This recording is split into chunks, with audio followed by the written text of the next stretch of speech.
time, yeah. Just to feel like this, it took a long time, yeah. Just to look like this, it took a long time, yeah. Just to look like this, it took a long time, yeah. Hold up, I'm trying to do something right now.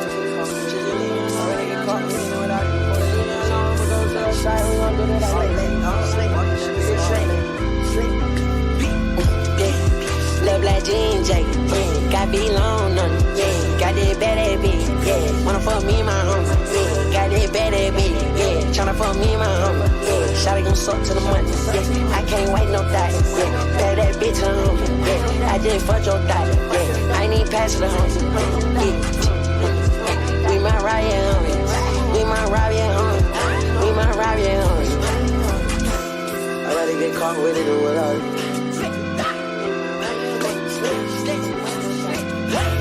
Wake up and smell the motherfucking coffee.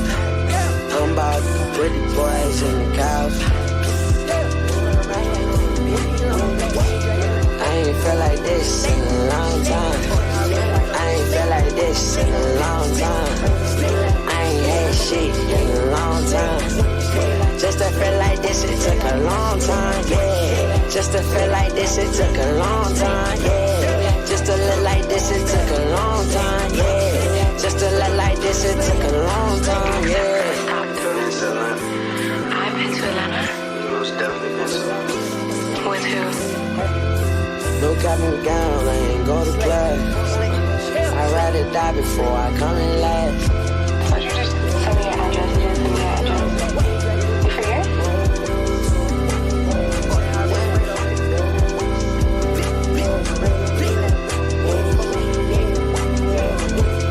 I ain't had shit in a long time. I ain't felt like this in a long time. I ain't felt like this in a long time. I ain't had shit in a long time. Just to feel like this, it took a long time, yeah. Just to feel like this, it took a long time, yeah. Just to look like this, it took a long time, yeah. Just to look like this, it took a long time, yeah. I ain't had shit in a long time. I ain't had shit in a long time.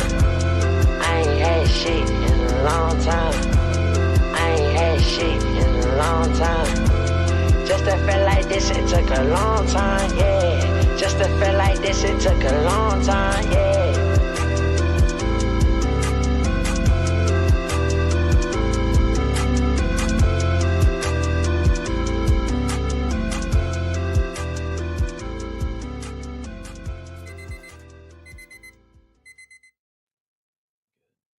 Good morning, ladies and gentlemen. Can you hear me? Do we have 10s? Do we have 4s? We are live from the new studio. No, I will not be sitting on the couch all the time, but we just wanted to give you guys a quick view of the couch. How about it, guys? I mean, how freaking about it? TMA officially has its own stew. Yay, lads, with a tier 1 sub. He said office bang. Come on, yay, lads. Shout out the new office. Peep the artwork. Peep the color of the wall. Peep the couch. I think it looks good, guys. What do we think? What does everybody think in the chat? We think that looks good? We think the new stew looks good? We just wanted to give you guys a quick view of the wall and the couch, and then we're going to zoom in and we're going to get Josh on. We should have just done the episode from the couch. This would have been such a good view. All right, we're zoomed in. We're ready to rock. Oh, we're zoomed. We're zoomed in, ready to rock. We are zoomed. Josh, how are you, Dean? I'm good. How are you? How was your weekend? Good. Good. All good things? Yeah. Long weekend. I sneakily went on a 3-day bender. Sneakily. Like, did not mean to do it. How do you at sneakily all. do that? Well, dude, it wasn't, I wasn't even meant to be bending, but I was bending. Thursday, one of our buddies asked me if I wanted to go watch the games. Mhm. That ended up being the Stars. We talked about that. Yeah. Ended up being hammered because Jalen Brunson hit a game winner. Mm-hmm. Then Friday, one of my buddies I haven't seen in like 2 months texted me and said, "Hey, what are you up to? Like, I require your services." Can't not. I guess his girlfriend was out of town, so he was like, "I just want to go to the bar." Can't Ended up not. going to the bar with him. Had to wake up for an 11 a.m. brunch on Saturday. That day ended at around 2 a.m. So there's just, it was almost like playing dominoes, but with my weekend. Yeah, and I mean, every day knocked over a honestly, new domino. that Jalen Brunson buzzer. I mean, I guess it wasn't a buzzer beater, but that Jalen Brunson 3 earned you fucking a weekend. Whoa, Did we get Chase some Breedlove with a sub-bangs? tier 1 sub. Come on. 35 months. Come on. That's almost 3 years. 3 years. Subbies. Shout out Chase Breedlove. Also, congratulations, Chase. I believe he is now 4 months sober. Let's go, You Chase. want to talk about a battle? Come on. That is a battle that he is winning. Couldn't be more proud of him. Come on. Let's go, Chase. You're freaking goated, dude. No, yeah, it's just, you know, Wendy's fan said it's his B-Day weekend in the YouTube chat. I'm trying to be better at reading the chat, but I also want people to be able to listen back to this like a podcast. So it's a very give and take. Yeah, I mean, it is what it is. It's a very give and take. You gotta react to chat sometimes. Sometimes they be bitching, you don't have to talk to them, but sometimes you gotta react to them. Yeah, what if shout out the Blue Casting Couch. Yeah, shout out. Shout out to Blue Casting Couch. When we have guests on, hopefully you know, like Lauren and anyone else that comes on, we'll get to sit on the casting couch. So that's pretty cool. Oh yeah. Right between the boys. Yeah, right between the boys. Just wait till you see Mike set up. But That's why we're not sitting there, is because it's not completely done, but it's gonna look great.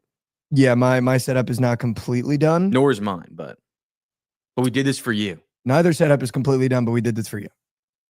We did this for you. And anyone that watches it after. I had so obviously it was like dominoes with my weekend in terms of it turning into a bender. It wasn't supposed to be a bender, but ended up each day knocked over a new domino. Mhm.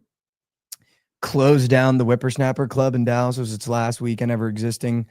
So me and my buddies, we had to go get some 40s one last time. It's the only club I've ever in my entire life I'm shocked. been to where they sell 40s. I'm shocked they're closed. And they give it to you in a brown paper bag, by the way. Like, it's not like they just give you they will give you the 40 in a brown paper That's bag. gas.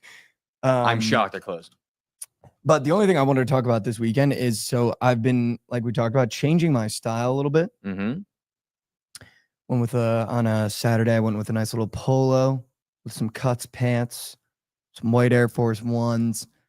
And 2 of my buddies came up to me. They were like, dude, what happened to the navy blue Carhartt backwards hat Mikey did? It's like, now you got Mikey in a white polo and some cuts pants. You know? Yeah. I was like, shit. I mean, Might be the end of an era. it is an end of an Beginning era, of a new which one, is fine. dude. I don't think it's a bad thing. Beginning of a new one. I don't You think it's a know what bad I mean? thing. The old money era. Yeah. Have you got any of that stuff yet? Yeah. You got all that I stuff? wore some of it this weekend. Okay. And you know, I the only problem is, like, I wear this bracelet because it was my grandma's, but now, like, my one buddy was like, you kind of look Italian. I almost had to smack I almost had to smack the beard off his face. I was like, don't you ever say that to me again. Like, don't you ever say that to me again. He was just like, tennis chains with a white polo, dude. Like, pretty sure I've seen that outfit on The Sopranos. And I was like, if you ever say that again, I will smack the facial hair off your face. That bracelet looks Italian. Yeah, this one Looks a definitely little does. Italian. Yeah, but she was higher, so What's the that like link on it? I forget. it's definitely not Cuban, but I don't No, know it's what that not. link is. I forget. It was an interesting weekend. You know, had some fun, did some stuff. I will say on Saturday night, one of my buddies that was visiting from Austin ended up sleeping in my apartment on my couch. And he fell asleep. I ended up watching the entire first Den of Thieves Oh, gas. at like 1 a.m. I just thought, you know what I'll do is I'll go ahead and I'll order us some Taco Bell Of course. at around 2 a.m. Yep. Classic. And I'll just watch the whole Den of Thieves movie, which is like 2.5 hours. It's So, so long. I watched that movie. It was so good It's that so I good. stayed up the It's so entire good. time. Went to bed at 4, which is why getting up for an 11 a.m. brunch was nightmare scenarios. Yep. But then Sunday hit. Potentially one of the worst rotting sessions of all time, dude. My buddies and I woke up and wanted to go get some breakfast. Breakfast ended up happening around noon. So that should tell you how that was. Yeah, it's perfect. And we went to this bar in Dallas and we sat down. She was like, can I get you guys any drinks to start with? And my one buddy just goes, yeah, I'll actually do a Miller. I was like, Literally corn at noon. no, I was literally, dude, I was so caught off guard, Josh. I literally in front of the server was like, we're doing beers?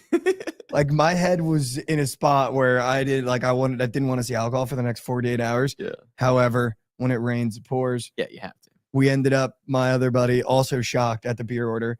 was like, do you guys have any like Pilsners or whatever? And the funny thing is we used to go to this bar all the time when I first moved to Dallas. It's like in the SMU area. So it's not like a real college bar, but it's just in that area. And the one thing about it is they just the worst draft beers of all time. Like they're just always flat. Like it's just like, but the food is good. So the bit was on our drive there. We were like, dude, I just can't wait for just some rat piss beers out of this place, dude. Because obviously we weren't going to get them. Yeah. But then he ends up, I think we were just so hungover. He ends up hitting the, yeah, I mean, do you guys have any like Pilsners? And she like pitches us this beer. And so we get the draft beer off the menu. Josh, he looks at me after taking one sip, and I took a sip too because I ended up getting the same thing because I was just so caught off guard. Keep in mind, we know how bad their draft beers are. Yeah. So we end up getting the same beer. He takes one sip.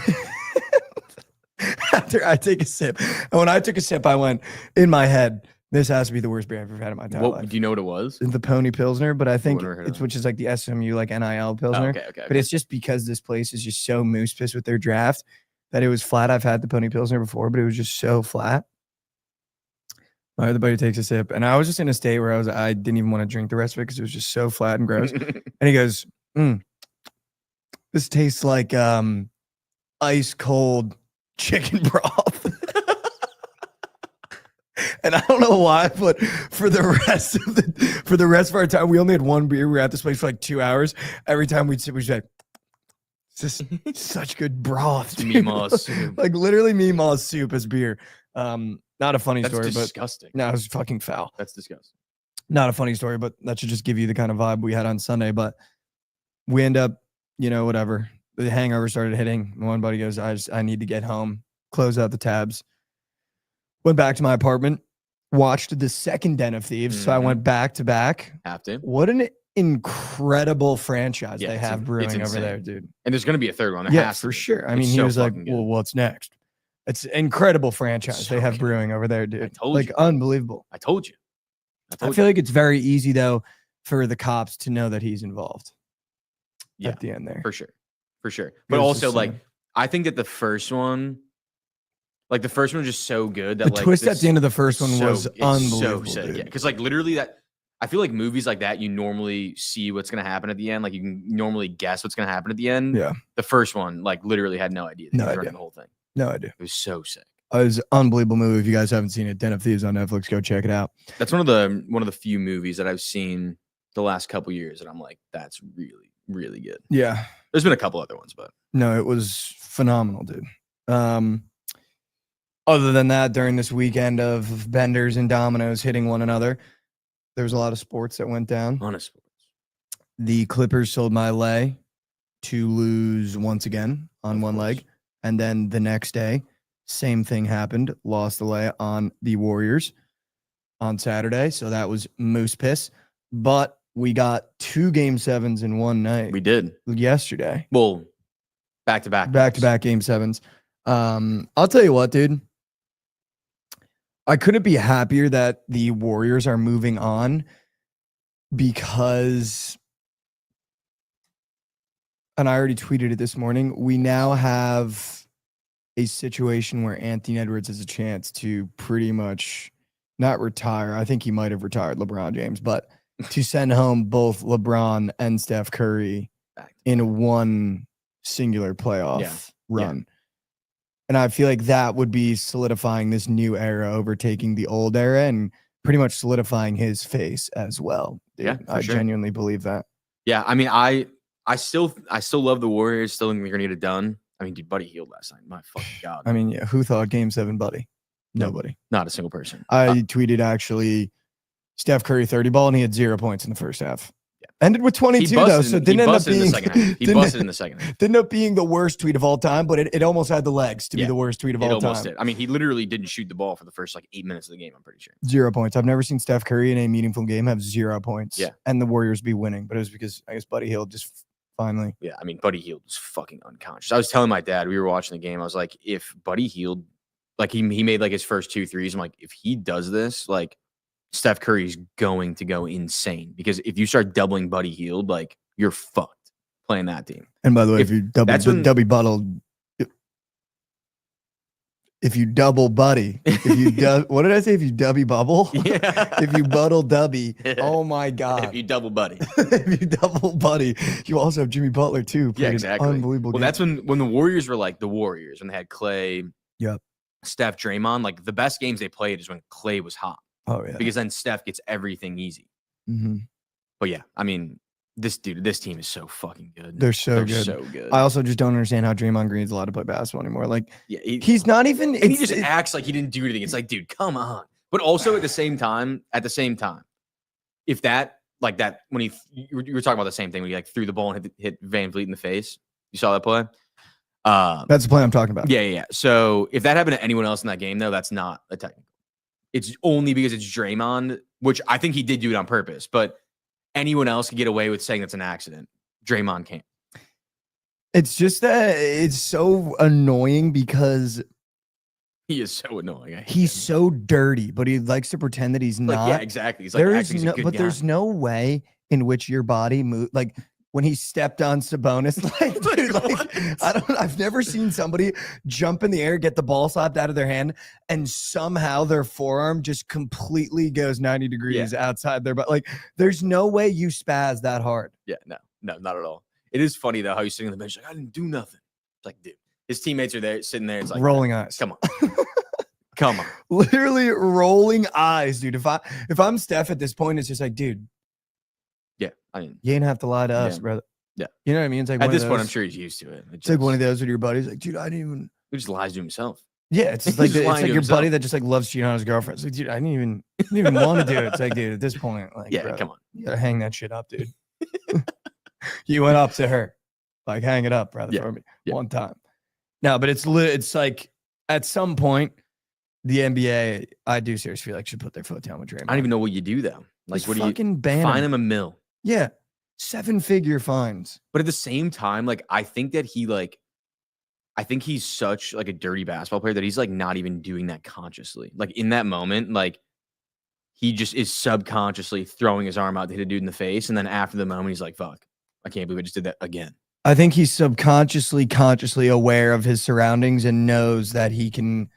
It might be in a situation where he can get away with it. Yeah, I But mean, then every at this ref point, he's goes- never getting away with it. Yeah, But then ref goes, "Oh, that's it's Draymond. yeah, that's Draymond." Yeah. We'll be seeing. Will be. Will be. It was a good game though. The first half was a good game. First half was a Got phenomenal game. Got out the hand a little bit. in the First half was a fourth. phenomenal. The game. Warriors, dude. The Warriors actually put them away. I was shocked they did, because the Rockets kept on trying to get back, and Mhm. they kept them off. So, same with the Pacers. Going to the other game yesterday. I mean, the Pacers, dude. The Cavs stormed back against them, and somehow, I mean, Nembhard is him, like actually him. He is the most clutch player in the series. He's I so think. good. Just based off yesterday. I mean, holy shit. So dude. good. He fucking hit. I think he hit 2 like massive threes down the stretch with like under 3 minutes left to win the game. This Pacers team is sneaky, dude. Dude, I know that was one of your takes that I think is going to end up aging really well because I just couldn't have believed in it any less. Yeah. But man, dude, that kid, it's like, and it doesn't make a lot of sense because, well, I mean, I guess it does make sense, but it also doesn't to me because you get when the clock reaches 2 minutes, he just becomes nails. He does. Like against the Knicks So last good. year in their last series against the Bucks. Like if there's one thing Nembhard is good for, it's just if you're in crunch time and you need a big three to just sink the dagger in, Yeah. he's just the dagger He's guy. got it. He's got it. Dude, they were some tough ass shots too. It's not like they're like wide open. No, threes. dude, and it's always on that wing too. I Yeah. don't know, it's so freaky on that wing. Yeah, he is. dude. He is. Dude, this team's good. I like them because I don't think that they rely on one guy to win a game. Like obviously Halliburton is quote unquote their best player. I don't think he is, but He's fucking junk. I think Siakam is probably their most important player. But that's why it's scary, I think, because like the Cavs can't really key in on one guy and be like, we're gonna make this guy do nothing, and that's how we're gonna win the game. Anyone can win the game for this Pacers team, which I kind of love, which I think is scary too. They played what, 10 guys, 11 guys. Yep. I mean, dude, they're deep too. I'll tell you what, though, I'm not going to give them too much credit. They also had to play the Cavs without Darius Garland, which is Yeah. just a massive miss. That's literally sure. missing your second best player, arguably the one that makes everything go as the starting point guard. I also just can't give the Pacers credit because I fucking hate everything about Yeah. them. But Nembhard was the difference in that game for sure. Yeah, Like just the 100%. shots that he hits important shots. That's what it is. You know Yeah, what I he mean? goes and gets buckets when you need him. Yeah, 100%. 100%. He also makes the right play most of the time. He's a really good passer as well. Most of the time he does. Yeah, I also think that like the Pacers beat the Cavs in the series. It's like not the most impressive win series of all time because I think this Cavs team is super overrated. So I think if the Pacers get past the Cavs, like it's the next series that will test them, whether it's the Knicks or the Celtics. They're going to be tested way more, I think, than the Cavs. And I do agree with you because I think it's just the unfortunate reality of the Cavs being choke artists in the playoffs. Shout out Easy Puck with a sub. That's 14 months. Come on. We got to shout out the subs. This Cavs team's moves. But I think that's just the unfortunate reality of this Cavs team and this Cavs org the past couple of years. It's just that they choke. Yeah. They get in this playoff. They've been in the playoffs the past 3 years, and they can never get by. Back to Malik with a tier 1 sub. He said 30 months. Shout out back to Malik, brother. Wow, look at the people subbing during TMA, huh? How about it? What's up, How about Krabs? that? How Krabs in about chat? that? What's up, Krabs? What's up, Lauren? What's up, everybody in chat? But I think that's just the unfortunate reality of this Cavs team. However, I will say this, Josh. If I'm a Cleveland fan, I'm really not that worried. I think you can lose game 1 in this series without Darius Garland. Come out next game and punch the Pacers in the mouth, which I think is probably going to happen. Probably. Because I think if you're the Pacers and any team on the road, Knicks included in this, Nuggets included in this, all you want to do in those first 2 games is you're trying to steal Get a game. one. So All if you you need can is one. steal a game, all you need is one. Not that you're not going to come out and try, but it's easier to steal game 1 and then go, okay, game 2 is 100%. we can play a little bit more open, play a little bit more free. But now we kind of have the landscape set up. We have Thunder playing the Nuggets, Timberwolves are playing the Warriors, Knicks are playing the Celtics, Pacers are playing the Cavs. What series are you most excited to watch here? I mean, I think it's yours. I don't think there's any question about it. Wow, you think so? I think Knicks Celtics is going to be an insane series. I mean, I don't think people are thinking that. they I could think be terrible. Like both teams could be terrible, and just the 2 names, the 2 stadiums, like it's just going to be. I think it's going to be fucking awesome. I honestly think they match up way better than people think. Dude. Yeah, I agree. I also think a lot of people have kind of just, which I'm loving, and why I've been kind of Just wrote quiet 'em this off, weekend. Yeah, I've never seen people I think it's like normal, probably. I mean, they're 9-point favorites. So other it's like, than Lakers Timberwolves this year.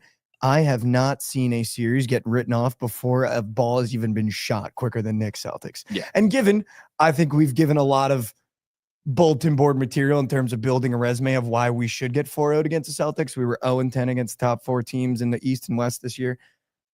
So I understand why the resume of the Knicks makes you want to go. It's 0-4, but we're in the playoffs. Yeah. And Jalen Brunson in the playoffs is a completely different animal. I will say the only thing that I'm worried about, and we'll talk about that series when we get to the slate surface because game 1 is obviously tonight. Mhm. The only thing that worries me is depth. The Celtics have They're just so the deepest team ever created, it feels like. Yeah. And the only problem I don't like is not necessarily the Knicks' lack of depth. It's our lack of defensive help with depth. Yeah. Deuce McBride, Campaign. These aren't guys that can step in and stop a Peyton Pritchard if he makes that first 3-pointer. Yeah. Or stop a Derek White if he stays in with the second unit going from the first to the second. So like that's the only part of me that is worried about this series. This is going to be a series of can the bench players on the Knicks step up? Because I think starting 5 on starting 5, It's pretty close. we're going to compete pretty well. And I think when you go get a guy like Mikal Bridges, the main thing that Mikal Bridges does is I'm starting to realize now, and I think we thought he was going to be a guy that averages 20 points per game and is this all around. The thing that Mikal Bridges does really, really well is he affects the defensive end of the floor. Oh, yeah, for sure. And I think he's going to make it really, really hard for either Jaylen Brown or Jason Tatum, whoever he switches it on to. And we already saw OG Anunoby in our last series completely take guys out of the series. 100%. So I think like when you look at, and also I saw this, Josh, when Mikal Bridges was guarding Cade Cunningham, he was shooting 32%. And it was on multiple possessions. I forget how many. So am I concerned playing the Celtics? Yes, they're an unbelievable team. But I think when I look at how they built this Knicks roster, I'm not saying we're going to, but it's built to compete with the Celtics. Well, that's 1 through that 5. is why they went and got Cat. Yeah, 100%. 100%. That's why they went and got him to beat the 100%. Celtics team. Also, I think that's good for you guys that you guys got them now. Because if you guys got them next round, I would say you guys have no chance because Tibbs going to run these guys into the ground no matter what. I agree. think it's better that you guys might have an easier series next, and you got the hard one early. I completely agree. But yeah, it's just good. I think that this series is going to be on Brunson's health. Like, can he stay healthy for 7 games? Because I think that if the Knicks win, it's going to have to go 7. I literally love that you said that because I could not agree more. And it's not only going to be his health, it's going to be Josh Hart's because he fell on his wrist last round. And you can already tell after every game, he loves to do this thing where, like, I understand why he does it, but he loves to tell the media how tired he is and how much his body hurts. And I just wish he would keep that in-house a little bit more. But because I think when you know he's that exhausted and you know his body's hurting, obviously as a fan, it makes you go, I love that Josh Hart is literally leaving everything out on the floor. But there is a part of me as a fan that goes, brother, if you let Jason Tatum and Jaylen Brown and Derek White and Drew Holiday know that after every game you are in the most shambles you've ever been, they're going to start going at you like their life depends on it. Yeah. But maybe he's just saying that because he wants him to go out. That could be a Josh Hart thing. Could be a Josh Hart thing. Could be a Josh Maybe Hart get thing. himself going. Also, like, Josh Hart can affect the game with fucking no hands. You know what I mean? Like, he doesn't have to play offense for real. True. He can play defense and pass the ball. He'd be fun. True. Rebound. I seriously do think, though, the difference maker is going to be Cat in that series in terms of he needs to Kristaps start shooting more. He needs to get, like, consistent, like, just consistently put up shots. Last year, he was like every other game, he forgot how to shoot. I agree. Or when to shoot. I think it's going to come down to can Kristaps guard Cat. That's what I think it comes down. I don't think so. I think the other way too. I think it's gonna be tough for both of them. I agree. It's almost like they were built to perfectly be difficult for one another to guard in terms of the way they play. 100%. But also then the Celtics get to bring in Al off the bench. He's a great defender. The Knicks don't really have anyone that comes off the bench that can like actually like guard Porzingis. But I will say though, I'm going to disagree because Mitchell Robinson is a complete liability on offense, but towards the end of that series against the Pistons, when he came in, the only reason why Mikal Bridges was allowed to tip that ball in the fourth quarter is because Mitchell Robinson is clearing out the paint. Yeah. Like, I think that's one thing where it's like, okay, they bring in Big Al, he's Big Al, but I think Big Al is going to struggle with the athleticism of Mitchell Robinson on the other, like in that paint. And that's where I think we missed him so desperately against the Pacers last year. Yeah. Like, Mitchell Robinson affects the game because he's so athletic and isn't like an unbelievable rebounder and defender, but just a complete liability on the offense floor. He's becoming our hack-a-Shaq. Yeah, yeah. I don't know if you saw the Pistons do that. Just fucking hack-a-Shaq Mitchell Robinson, and then Tibbs was like, shit, get him out. So I think it's going to come down to, can Cat stay out of foul trouble? Because he started to get into foul trouble towards the end of that Pistons series. And can our guys off the bench, the Deuces, the Mitchell Robinsons, and the campaigns affect the game? That's what it's going to come down to. I think it's going to be on OG and Brunson. Brunson needs to do what he does on the offensive end, and OG needs to do what he does on the defensive end. Yeah. Because he's going to be guarding the best player. He's going to be guarding Tatum, for sure.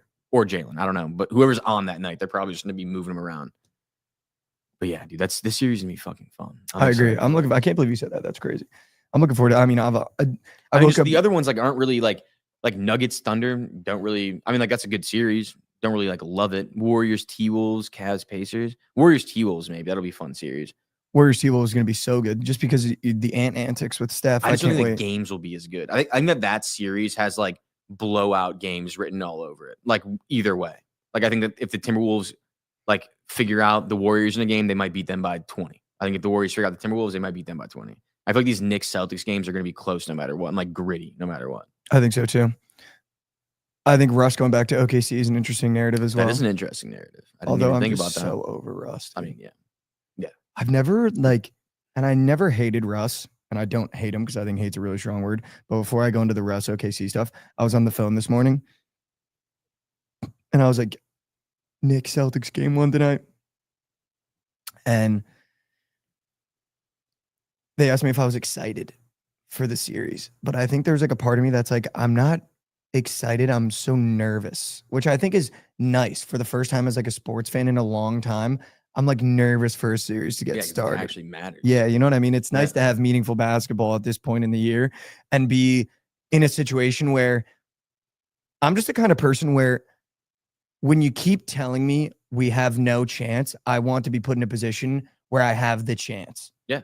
And the one thing I love about this series is the entire year, all I've been told from Twitter, my DMs, even going out with my buddies, you have no chance against the Celtics. You have no chance against the Celtics. The Celtics are going to walk through the East. It's basically who can play the Celtics in the NBA Finals.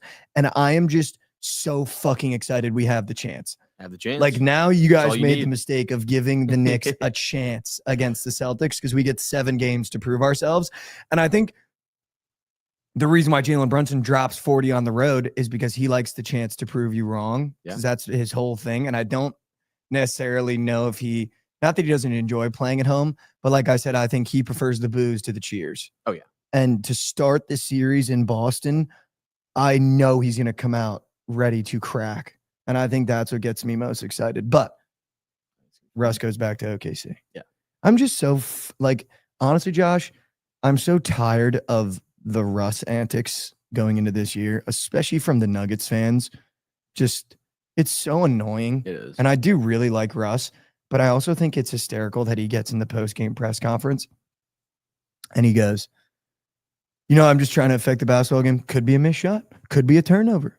Could be a dunk. Could be a missed 3. Could be a made 3. It's like you listed every possible thing that every player can do to affect the game. Can do that, yeah. But unfortunately, if you're Russ, the one thing that you do that can affect the game at this point in your career, more times than not, is the missed shot, the missed turnover, the missed dunk, and the missed layup. Yeah. That's the Russell Westbrook experience. That's what you get. And he's had a little bit of a renaissance. I think here we're seeing a little bit of a Russ renaissance. So I don't want to take everything away from him because I don't necessarily hate Russ. I think more so the Denver fan base is what annoying me with Russ. And I'm sure it's how a lot of people feel about me with Jalen Brunson because it makes me not like Russ. But I don't know if this is a hot take or not, Josh. Going into this series, I think the Thunder are going to 4-0 them, dude. Oof. I really do. And I know this is a Nuggets team with Jokic in it and Gordon and Jamal Murray and Michael Porter Jr. And if they start playing well and the Thunder can't handle size, I just think this is going to be the series where SGA comes out and is averaging 40 points per game like Brunson is. I think this is going to be his coming out series because you're leaning on him all game. You're going to him all game. And the fact that SGA gets looks at Christian Brown and Russell Westbrook coming off the bench is the only reason why. Like, I don't think they're going to be able to stop SGA this series. Much like if you wanted to make the Nuggets argument, though, I don't know if the Thunder are going to be able to stop Jokic, which is like, okay, who do you take, MVP SGA or MVP Jokic? I'm taking Jokic. I know you do love your pasty boy. I do. I think the Nuggets win this series just because of Jokic, honestly. Also, Aaron Gordon seemed to have found something in the last game 7. I also think that Clippers team, like I was kind of on board with you. Like I think they were really good. Like they beat a really good Clippers team. They did. Took them to 7, won a couple massive games.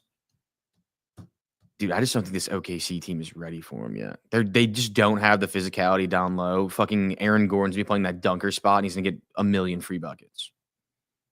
I tend to not actually like I tend to put up 35 though. Just like and I don't disagree with you. I think where the Nuggets are gonna have problems is, dude, this more than the Cavs, this Thunder team is the Thunderlanch, dude. Isaiah Joe comes off the bench, clips 3 quick threes, you're down 9, and then SGA just keeps you at bay the rest of the game. And I think that's where you get lost if you're the Nuggets. But, I mean, the Nuggets have done this before. They've been here before.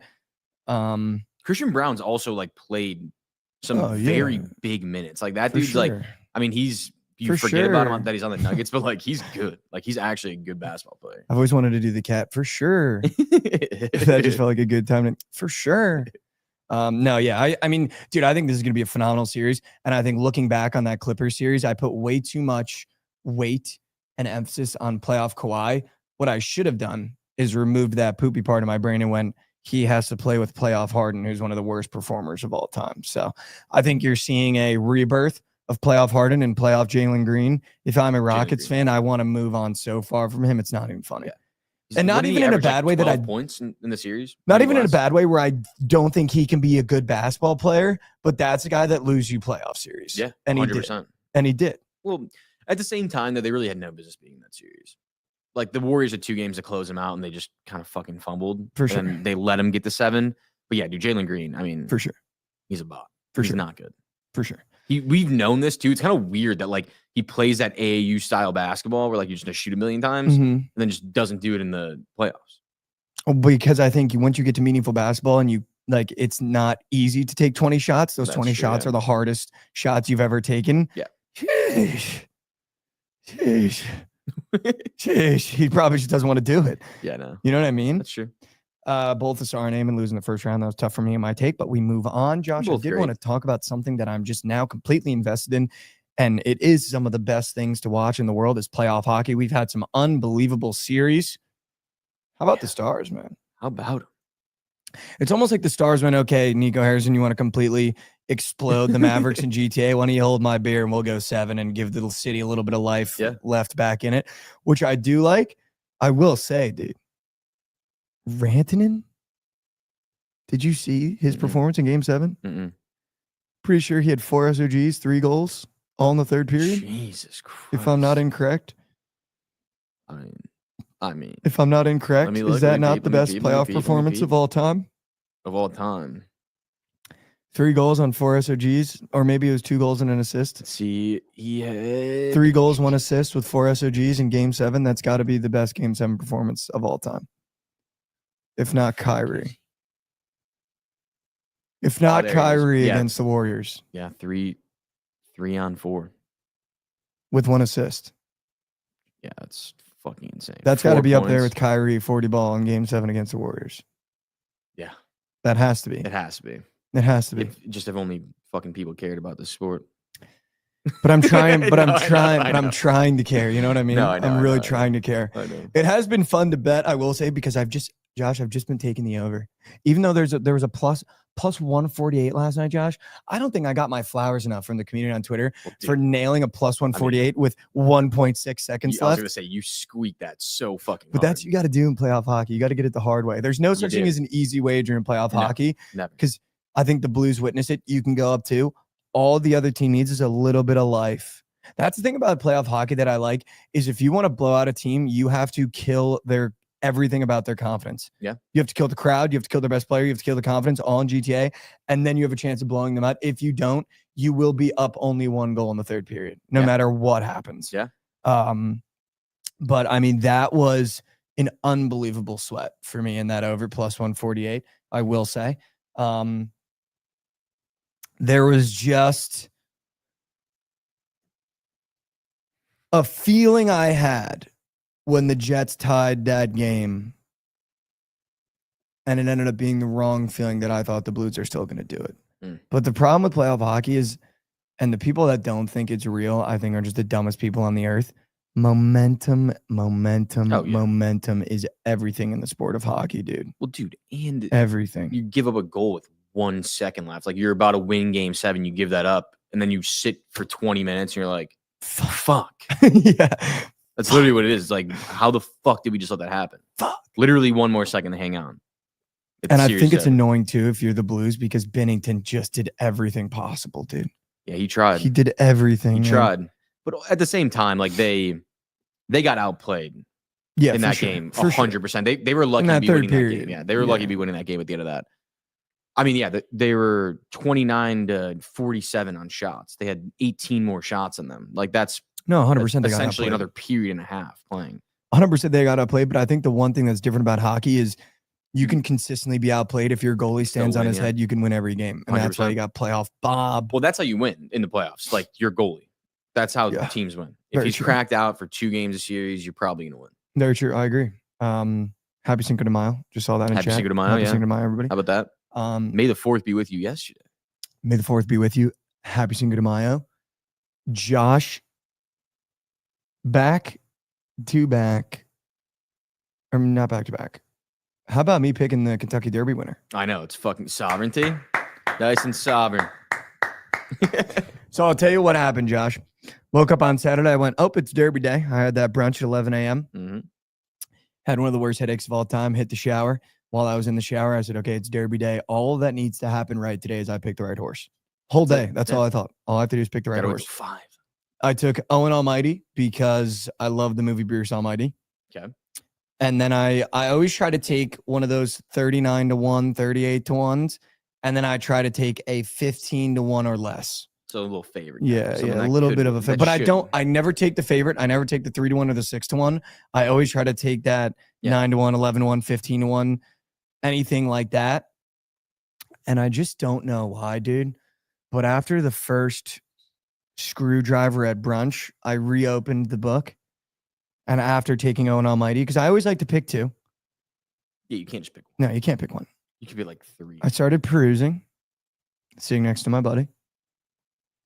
And just something about the name Sovereignty just clicked. And I said, yep, that's the one. Yeah. That's the one. Nice and sovereign. I said, that's the one. That's the one. Oh my God, dude, crazy story from Saturday. Are you ready for this? So we were at this rooftop bar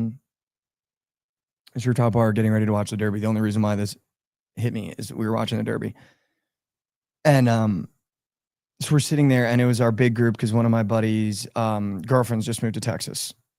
So we were like, oh, welcome to Texas. We'll all go out. And we had this like big group that we always hang out with. And we get there, and apparently one of these bartenders at this place is like a little shady, sketchy. I wasn't there for the first part of the story, but I guess like weeks prior, one of the people we were with had gotten a free drink from the bartender. Like they were like, oh, what's this? And he was like, who's buying you the first round? And they were like, oh, it's just us right now. And he was like, all right, well then first round's on me. And then I guess that was their first drink of the day. So this is a 2-part story. One, to tell you how stupid I am. 2, for everybody to be very aware of your surroundings when you're drinking. She said that she ended up having to go home because it was the most drunk she's ever felt after one drink. So she assumes that the bartender may or may not have put something in her drink. Was it really, just her there? Which is really scary. No, it was with, I guess, her other friend, which is really scary. And then I guess we get to this rooftop. So everybody just be very aware of what's going in your drink. Be very aware of who's giving you your drink. We get there, and I guess one of the people we were with went up by themselves, and the same bartender with the same line did it and gave them a free drink and then brought it back over to our group. And I was sitting there talking to my 2 buddies, and they were like, I got a free drink. And one goes, whoa, from who? They heard about that. From who? From who? From who? Like the girl that initially, whatever. From who? That bartender over there. Wait, so just 2 different days or the same day? 2 different days. Different days, okay. Yeah. And then the girl was like, I wouldn't drink that. Like, put that to the side and go get another drink. And then my one buddy just hysterically was like, if there's anything in it, give me it. Yeah. so he was like, if there's anything in it, just give me it, dude. Like, I'll like, you want my drink? We'll flip drinks. Like, I don't give a fuck. But obviously very dumb of him. That's very scary. But then of course I was like, I mean, yeah, see what I was like, I have no plans. There's not anyone waiting for me today. Like, I can't get in trouble. So that'd be really funny if we were just both roofied. But we ended up just throwing the drink away. The smarter brains of the group came out. We ended up throwing the drink away. That's good. But just a story. I did take a couple sips. But just a story of be very, very aware of how you're getting your drinks, who's giving you your drinks, and watching them make the drink. But very scary. Yeah, that's weird. Very weird. We were also like, dude, you're what's his play? See, that's what I'm saying. Like, what's the the group was divided. There was half the group that was like, there's nothing in the fucking room. Then there was a half the group that was like, we need to tell the cops about this guy. I was in the middle of, I'll spin the wheel and drink the drink. And then I'll let you know. Where if I do end up going down with my ship, you tell the cops. Yeah. So I wasn't there. It just doesn't like make sense why he would do that. But maybe there was fucking weird. No, there's a big part of the group that was but so this is what I thought too. It was at like noon. So we're like, dude, who's putting some at noon? And when it happened the first time, I guess it was at like 6 or 7, which still doesn't make sense, but it was at noon. And I guess like there's a part of me that was like, what's his play? But then there's also a part of me that knows there are some people that are so fucked up in this world that like get off on just doing that to people. Yeah. Like, and not doing anything about it. Just being like, oh, well, enjoy the rest of your night. You know what I mean? Which is even more fucked. Yeah, but just be very aware of what goes on and what's going in your drink and stuff like that. I will say the funniest thing said of the entire day was my one buddy was sitting there. He's got half his beer drank and it's happening down. And obviously, like, you know, they were just being very dramatic about it on the other side. But the funniest part about it was I'm sitting next to my buddy and he's got half his beer drank and he goes, like while like everything's going down and like the dramatics of Yeah. sitting next to my buddy, and he leans over to me and goes, "Guy must not be an average looking white boys because I feel fine." Took me out. That's so dude. good. Took me out, dude. Took me out, dude. It's like one of those where it's like you're offended that you weren't. It's like, dude, Yeah. what, you don't think Why am I not you don't getting think I'm cute enough to get a drink? But no, yeah, just be very aware of what goes on and what's going in your drinks. But yeah, how about Mikey Over's picking the Kentucky Derby winner? Yeah, it's incredible. How about that it, is dude? incredible. How about it, dude? How about it? I mean, it might be sharp, honestly. Sovereignty. Sovereignty. And by There's the way, nothing Ono to it, Mighty too, which I finished top love. 4, I think, too. The thing I love about ponies is that there's nothing to it. Literally nothing. Nothing to it. Just You pick could the know name. nothing about anything Nothing. and pick a winner. Nothing, dude. Absolutely nothing. And the funniest part about it is we're out and about. A couple people come up, they give me the whole spiel on why they picked their horse. Just doesn't matter to me, man. Yeah. Just tell them, give me the most fun name that I like, and then give me one of those horses in the top 5 of odds, and that's how I roll my dice every year. Yeah. I'm a big 15 to 20 guy. 15 to 20 to 1. Okay. I like that range. Okay. Just when I place the bet, and then obviously they do whatever they want. Because Well, you got 5 to 1, I think, on Sovereignty at the end. I will, yeah, at the Close end, at 5 yeah, to it 1 closed at because he was 5 to getting 1. shit nuked. I will say there was a couple, and it is annoying when I pick the right horse, and I gamble with my buddies all the time. Nobody really gassed me up. We don't seem the thing is about ponies, like, unless you like do like a deep dive and you're like fucking in those books, like picking something, it's like everyone's like, oh, you just picked the name. Yeah, It's like not. yeah, but everyone's like, oh, I it's not- picked the it's not name better cool. than you picked the name. Yeah, that's Just true. Yeah. gas me. That If is there's one true. thing about me, I just sometimes I like to gas up a little bit, and I got no goosage after that. Yeah. No I one mean, was like, damn. I was like, oh, we got the winner. Yeah. Nobody. I'll give you credit. Nobody. That was incredible. Thanks, man. I appreciate it. Incredible call. We also had a debate that I want to talk to you about. And I feel like once you start thinking about it, the answer is so obvious, but I feel like you might fall on the other side of this argument just because I know how much you love this sport. Do you think it is easier for an NFL player to go to the NBA or an NBA to go to the NFL? Do you want me to give I my would say reasoning? NFL to NBA is easier. I just knew you were going to say that because you're just such an NFL guy. But I feel like when you start looking into it and thinking about it, it's just so obviously NBA to NFL. Well, just because I would say that they're better athletes overall because they're taller, bigger, But stronger. the game of basketball is so much harder in terms of the height. Like their example, it spawned a 4-hour who can yell louder argument. Like not who's giving the best Yeah. points, who can yell louder. Because you guys are so entrenched on both sides, doesn't even matter. 100%. But my whole thing was, my argument for it is taking the best NBA player that would be the best NFL player and the best NFL player that you think would be the best NBA player. And that's kind of how I think you could measure it. I think Anthony Edwards would be a better NFL player than any NFL player going into the NBA.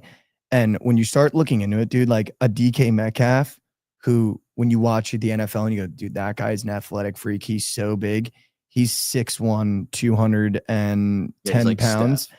That's a point guard. Yeah, He's like 2 inches Steph. shorter than Steph Yeah. Curry. Like DK Metcalf wouldn't score a bucket in an NBA game playing point guard. Like he'd have to guard Jalen Brunson at 6'1", Yeah. which would be really hard. And then you go, okay, DK Metcalf is huge. Anthony Edwards plays wide receiver. Anthony Edwards has 3 inches and 20 pounds on DK Metcalf. So like, it's just like when you start looking into it, I also made the argument that when you're drafting NBA players versus NFL players, you can get drafted in the first round in the NFL with one tool and a second wanting to be developed. Like guys get drafted in the NFL because, wow, he's really fast or he's with the got really NBA. good hands. But I think the NBA, no, I don't think so. The NBA, you need a minimum 2 or 3, like maybe 2. You need 3 or 4 to kind of be a top 3 pick. That's going to be really good because you have to be able to play defense. You have to be able to handle the ball. Maybe we develop your court vision. And at this point in the NBA, you have to be able to shoot the rock. You have to be able to shoot the 3 and you have to be able to shoot the mid range. And I feel like it's just the sport of basketball is harder. When you think about their other argument was Myles Garrett, he's 6'4", Yeah, DK Dude, if you put Myles Garrett, and he can only play center with his body build. You can't put Myles Garrett on fucking Anthony Edwards. If you put Myles Garrett in the paint, my whole thing that I said to them is, I'm not even a Rudy Gobert guy. I actually hate Rudy Gobert. Myles Garrett would be hell in a cell trying to play center against obviously. NBA centers. But like, at the same time, like you put Anthony Edwards against fucking Jalen Johnson, he will not get off the line of scrimmage. Like it's also like, I think that the hardest part of it is the physicality. You go from playing basketball your entire life to getting a fucking helmet in the chest. I think that's the hardest but part. That's what everyone says. You get hit by a, like, I know, but you're getting hit Anthony, by a but it's fucking Mack truck. Like, imagine just never getting hit in your entire life. You're LeBron, like going for layups. Like the hardest you get hit is like a shove and you hit the ground pretty hard. And then Ray Lewis is fucking meeting you in a hole and you're dead. But LeBron played football in high school, so it's like they definitely can. No, but they can definitely like. Played high school dude, if football. I know, but if you're telling me that like Anthony Edwards at 6'4", 225 can't take a hit, like that's just absurd. It's so. to me. I mean, also DK 6'4", so like he's like Ant's height. he's like 6'1" when I He's looked it up. 6'4". He's 6'4". Are you sure? 6'4", 235. Who's 6'1" then? 6'1". I don't know. Receiver. I'm trying to think of. Are you sure? I feel like I looked up DK Metcalf's side. No, he's 6'4". He's 6'4". But dude, I mean, either way, I think that the hardest part is just physicality. I think realistically, like you can't Someone just else was 6'1". you can't just pick up a basketball. AJ Brown. Sorry, AJ Brown he's was probably 6'1". 6'1". AJ Brown You was can't 6'1". just- Sorry, yeah. You can't just like pick up. Keon Coleman also could go to the NBA. He can't go to the NBA. But like the thing But there's is, a like, reason why you he can't do chooses to either. go to the Like, NFL. realistically, you can't do either. But there's a reason why you choose to go to the NFL. It's a little bit. You just have to be really good at one thing. See, I disagree with that. I think that the NBA You can is get drafted, used to the contact. I don't think you can I don't think you I don't think can. you can. But there's a reason. If Keon Coleman could have played basketball, I think he would have played basketball like professionally. Because I Well, think it's you get harder. There's you less get spots. paid There's 2 more. rounds. You get paid more. There's less spots. I There's mean, less physicality. There's what 33 starting positions in the NFL, and there's 5 in the NBA on an NBA team. Like that's why it's easy. It's easier to get to the league. There's just way more spots, but also it's harder to play the sport. I think. The comparison was: do you think like an NFL player could average 20 in the NBA, or an NBA player could get 100 yards? I think Anthony Edwards could get 150 yards in an NFL game, dude, if he played football. Dude, if you look up Anthony Edwards, he was at 10 years old. He played football in Atlanta, where like all these guys that go to Georgia are from. Jalen Carter, basically playing football against Jalen Carter. At 10 years old, he was already touted as the best football player in the state of Georgia at 10 years old. But what does he do? Like what? And then play? ended up What do you think playing- he plays? Well, at that age, he was playing corner, running back, and quarterback. Well, at the same time, like when you're 10 years old, if you're just a better athlete than everyone, like you're Right, the but best player. imagine if he kept playing football at 18, what they would have thought. He of might have him. been, he might have been good at 18, but I'm saying like you take Anthony Edwards right now, he is getting his shit smacked in the NFL. Like he touches the ball, he's dead. He can't run a route. He's getting clamped every single play. Like literally, he's doing nothing. I think he could catch a slant. No. For sure, he could catch a He slant. could not dude. catch a slant on a He NFL could corner. so catch a slant, dude. And then fucking Fred Warner's in the middle of the field, dead. But I don't think he'd be dead, dude. He's dead. Yes, he's dead. Like, dude, he's 6'4", 225. He's fucking huge. doesn't- That's also a brick shit house. Yeah, but fucking Fred Warner's probably 6'4", 225, and he's used to hitting guys. Like Fred Warner is hitting holes and blowing up 6'7", 300-pound offensive linemen. right, Like but he doesn't then, give a fuck about Anthony but then Edwards. on the other side, you go, okay, DK Metcalf touches the basketball. It's out of his hands in 2 seconds. Yeah, but the thing about DK, I mean, Like, yeah, he's not hitting a corner you three. can't, but you can't. He's not do- driving the hole. All these NFL guys do in their in these little like mixtapes is dunk the ball. It's not Yeah, happening. Well, you can It's not play. happening. You can play basketball and affect the game strictly based on athleticism on defense. Like that, you can do. Not at the highest level. 100%. You can. Definitely not at the highest level. 100% DK you Metcalf can. would get blown by every play. No, he wouldn't. Every play. He would not get blown by Every play. I completely disagree. You take Jalen Johnson or a corner Sauce Gardner and throw him against an NBA point guard, he could stay in front of him. He would get fried No, he would not. at his Dude, he, and it's not it. And you they guard guys without a ball. They guard guys that don't even have to worry about a ball. But even you want to talk about that physicality. Cade Cunningham is 6'6", 220 plus pounds. Jalen Brunson is backing him down. Sauce Gardner would have to guard a Jalen Brunson. He would be in fucking moose. Yeah, he trying to wouldn't be defend able to- Jalen Brunson. Well, he's way taller than him. Yeah, he's way bigger than him. But like DK No, Metcalf, they're the same would- height. The Jalen Brunson's 6'1". Well, Sauce Gardner is fucking mini. Exactly, but that's my He's point. skinny. But so then, okay, at the point guard position, now he has to guard LaMelo Ball, 6'6", 5 inches. Cade Cunningham, He could stay 6'7". in front of LaMelo Ball. 100%. I don't think He so, 100% dude. could. I really don't 100% think so. could. Also, the NBA, you can affect on athleticism. Like, you can be an athletic player and be good in the NBA. Like, I think you I'm can trying to think affect of a the guy- NFL at just being athletic. You cannot. You definitely You cannot. can, There's dude. so much more to football than just being athletic. So much more. Like, you literally There's so much more in basketball too. You have to be able to dribble the ball, pass the yeah, but ball. I'm saying you can half of the game you can strictly play based on athleticism. The NFL, you can't do anything based on athleticism. You Only. definitely can, dude. There's no positions. There's literally no positions. The NFL is such more of a mental game than you think it is. Like, So is the NBA. it's not like on one end of the floor, yeah. On the other end of the floor, no. Yes, dude, on both ends of the floor. On the NFL, all you have to do is focus on one thing. You only have to know one thing. If you're not the quarterback, you have one thing you have to know. That's just In the not NBA, true. you might have to guard 1 through 5.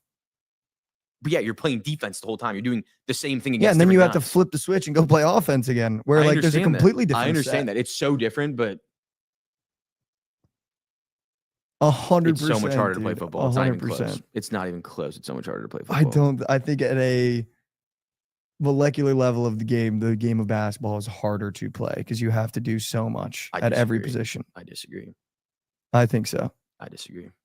Like, I think if you put LaMelo Ball at like safety at that height, He would get sauced. but it's like you make this, but These guys also, their lateral quickness like isn't even close to NFL players. Like, not close. it definitely It's is, not, dude. they're 6'7". They're like, they can't physically move as fast as them laterally. But Like it's DeAndre like, Swift, if you throw DeAndre Swift and LaMelo Ball, like similar, they're both smaller players. Swift is mini, LaMelo Ball is a point guard.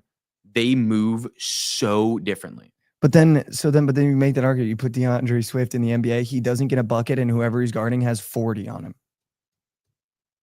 Wait, say it again. You put DeAndre Swift. Well, yeah, he's fucking 5'8". But this is what I'm saying. So it's just like, But it's the same thing. It's like if you put any NBA player at corner, they would get fucking fried by every receiver in the NFL. It doesn't even matter who they are. They would get fried one-on-one. The best corners in the NFL can't even guard guys one-on-one. well, they wouldn't play corner. You play receiver. I think You they get would definitely, fucking they would claimed. catch some balls. Can't catch anything. Anthony Edwards would definitely out physical Sauce Gardner. I'd be licking chops if a 6'4" Anthony Edwards was on 6'1" Sauce He Gardner. just wouldn't. Well, Sauce Gardner would be on his hip the entire time. And he guards DK Metcalf. Like, he's guarded guys like that. Like, I'm telling you, he would get fucking fried. Oh, dude, I don't know. Any NFL player would get fried going to the NFL. Any NFL player could not score in the NBA consistently. Or, they could play or defense. maybe ever. They could play defense. They definitely could not play defense. Yes, they Like, that's so can. disrespectful to how good these guys are with the dude. Anyone guarding Kyrie Irving doesn't even know what's Well, happening. yeah, I'm not saying that they can guard Or Kyrie Jalen Irving, Brunson or but LaMelo dude, Ball or look Cade at- Cunningham. look at Luka. Cade Cunningham's there are- averaging there 28 are points per people- game on other NBA There are players. people You in the take a NBA. guy in the NFL and put him on defense in the NBA, he's getting 100%. fucking fried. That just not. There are people in the NBA that literally don't try on defense. Like, that is like their thing. Like, they don't even try to play defense. So like, you can definitely go out there and play defense. But Luka this Doncic is doesn't like, play defense. dude. And the guys that don't consistently play defense get like 30 points a game put on them. If you put Luka Doncic on an NBA floor with AJ Brown in front of him, he has 50 points by halftime. Yeah, of course 50. you would. Of course you would. 50. He could have 50 against anybody in the NBA. I'm not. I'm. But But I'm so this is saying my like. point. These But I'm guys saying can, AJ Brown can go out there and play defense just as well as Luka Doncic. They could be the same exact player. There's not a single NBA player that can go to the NFL and do anything the same as anyone else. No, it's just like, I got news for you. I'm pretty sure Anthony Edwards could play a football game like Alan cannot. Lazard and get 50 yards. He could not. He's so good, dude. He could not. He's so good. He's so good. He would get murdered. He's so good. You just can't run like you. It's also like you have to learn how to run a route. You have to get open. You also have to learn how to play the sport of basketball. Like, it's actually But you very don't have to complicated at the learn- highest you level. don't have to learn how to play defense when you're 6'4", 235 and a freak athlete. You can play defense just as well as NBA players. But you do. can't though. You can't. though. Luka Doncic tries as hard as he possibly can on defense. So does AJ Brown or DK Metcalf. They might be better than him. No. There's a reason why I would like when you listen to that podcast with JJ Redick and LeBron James, like the sport of basketball at that highest level is so much more complicated Let's talk about than offense. when obviously, dude, it's everything. Well, if you think It's everything. The reason why offense is so complicated is because defense is complicated. But if you're gonna go like to the X's and O's of the game, like it's not even close. Football's harder. No, Like, but I'm saying like you're not saying even DK close. Metcalf could just step in on NBA floor and guard And play actual defense. NBA player. He No could shot. play There's defense no just as shot. well as some other NBA players. There's no shot. 100%. There's no shot. 100%. There's no shot. So you don't think that? And you don't think Anthony DK Edwards could go probably play- affect the game as much as Rome Odunze could, and second, third options. So you think that he could if the base is just like playing defense, then Anthony Edwards as a third wide receiver on a team or a second he wide can go get receiver 800 is yards. catching balls. He can go get 800 yards. He's catching balls. No, He's definitely not. catching balls. If Anthony Edwards tried to play in the NFL, he would not make a single roster. He would never. He would maybe get 5 receptions. None of these NFL guys would make NBA rosters at Well, yeah, all. no shit. Not a single one. We're saying which one's easier. Neither of them would be able to do it. But the transition, I think, would be easier for an NBA player like Anthony Edwards, who's that athletic, to pick up the wide receiver spot, learn really, dude. There's a reason why like Dave, who we work with, can pick up football as a junior, given he's Well, he's yeah, 6'6", but a lot of 300 really pounds. big kids end up playing Division 3 or Division 2 that pick it up. That fact that you can pick it up as a junior in high school and work on it for 2 years and end up getting every Power 5 offer. You can't pick up basketball as a junior and end up going in the first round and Joel getting, Embiid was going a Power senior in high 5. school. He's the number 1 pick in the draft. But There you go. but there's one of him. There's Well, so yeah. many kids that play. Oh yeah, okay, yeah. Can you play like try playing Well, it's football? And after also- 2 years, you're getting Power 5 offers. It's also that's happened a ton of times in the NBA. Also, those are 7-footers. Like Dave is 6'6", 300 pounds. He plays football. Usually guys that are 6'6", whatever, play basketball. I don't know how correct that would be because I think there's still 6'6" offensive linemen at the D2 and D3 Well, there's a ton of level them, that yeah. just can't do it. Yeah. I There's not also guys did. that We big. also ran the poll on 2 separate Instagrams, including mine. NBA to NFL won by a resounding margin in both. I But just don't- football guys just can't admit it. And the guys that I were with were outnumbered even by randoms we brought in, but they were football guys. They live and breathe football. 90% of your feed is bare. So I think it's always going to It's be not- the it's not football even option that. of It's like just- football is definitely harder. I think that football is just so much harder of a sport. It's like not even comparable. But for like an NFL guy to come over, I think it would be harder for them to play. The argument is in a basketball literally nobody could ever do it. Nobody can make that move.